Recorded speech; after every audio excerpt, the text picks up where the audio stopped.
En quoi ça consiste être organisateur de soirées étudiantes? C'est de trouver des idées un petit peu originales pour donner envie aux étudiants de venir et de passer une bonne soirée. Donc après, c'est la communication. Pourquoi avoir choisi de faire ça? À la base, moi je suis étudiant en psychologie. J'étais bénévole dans l'association des étudiants et c'est moi qui étais en charge d'organiser les événements. Et j'y ai pris goût. Quand j'ai quitté cet asso, ça m'a manqué d'organiser des soirées. Donc j'ai pris mon courage à deux mains. Je suis allé voir le patron d'un bar où on organisait nos plus grosses soirées. Et je lui ai dit, je vais organiser mes soirées. Il m'a donné ma chance et tout est parti de là en fait. Quel est le but d'organiser des soirées comme ça? C'est de faire décompresser les étudiants parce qu'on le sait, les partiels se multiplient, les contrôles continuent chaque semaine. Donc voilà, le jeudi soir, ils savent qu'ils vont s'amuser, ils vont oublier tous leurs soucis quotidiens du réveil matinal au cours de 8h à 20h et ils vont décompresser avec nous en soirée.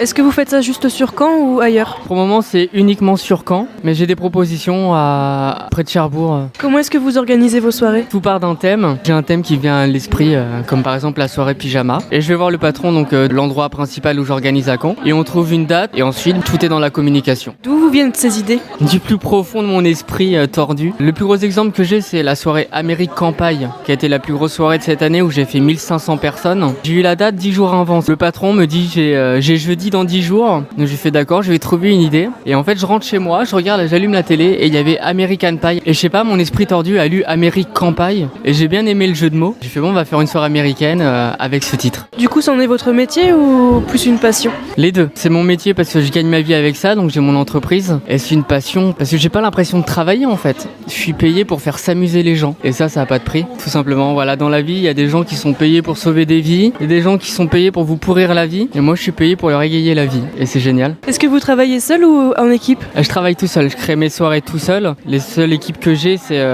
patron des discothèques ou des bars qui m'accueillent. C'est les agents de sécurité qui vont travailler ce soir-là. Moi, je crée tout seul. Si j'ai besoin, je prends des amis qui vont m'aider à distribuer des flyers. Comment connaissez-vous les attentes des étudiants? Moi-même, je suis étudiant. Donc mes amis sont étudiants. Donc je sais ce qu'ils aiment, je sais ce qu'ils attendent. Y a-t-il des invitations spéciales aux événements? Des préventes dans les bars par exemple ou à l'université? Alors je fais rarement de prévente parce que c'est assez complexe, j'ai pas de bureau. Exceptionnellement pour la soirée pyjama là, du 31 mars, on a fait des préventes parce qu'en 3 semaines, il y a 2000 personnes qui ont répondu à l'événement et qu'on peut pas accueillir 2000 personnes. Tout se fait à l'entrée. On fait un événement Facebook, on estime à peu près au mieux le nombre de personnes qui vont se déplacer et ensuite on gère en fonction de l'heure, en fonction de la file d'attente et en fonction des gens qui sortent. Est-ce que vous êtes présent à vos soirées? Toujours, je suis présent d'une part pour les gens qui me connaissent. Mon but aussi c'est de sympathiser avec les gens, c'est de discuter avec eux. Puis j'ai un rôle aussi je vais pas dire de police, mais de babysitter on va dire, où je suis là pour voir ce que les portiers voient pas forcément. Moi ils connaissent pas ma tête donc je les vois faire. Si besoin j'appelle un portier mais généralement ils sont assez coopérants. Quel est le public visé parmi les étudiants? Tous les étudiants mais principalement les premières et deuxièmes années. Cet avantage c'est que mon public se renouvelle tous les ans. C'est aussi un inconvénient parce que du coup le travail doit être refait tous les ans. Au niveau de la communication,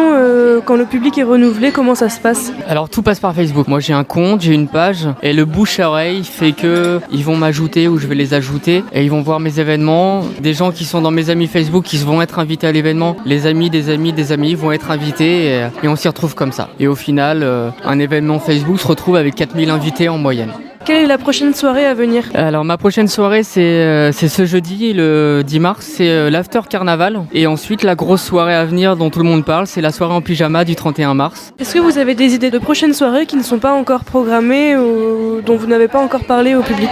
Alors il y en a une que j'ai évoquée, se fera fin avril, c'est une soirée une gars, un fille. On inverse les sexes, c'est un peu une soirée de gala de fin d'année. Je voulais faire une soirée à l'américaine de fin d'année, mais je voulais pas faire une soirée comme tout le monde dont je cherchais une idée où on pouvait sortir des sentiers battus. Elle aura lieu le jeudi 28 avril. Est-ce que vous avez quelque chose à ajouter? J'ai des projets. Le plus gros projet qui me tient à cœur, ce serait d'organiser la plus grosse soirée étudiante de France au stade Michel Dornano. Caen est l'organisatrice du plus grand carnaval étudiant. Alors pourquoi pas organisatrice de la plus grande soirée étudiante de France?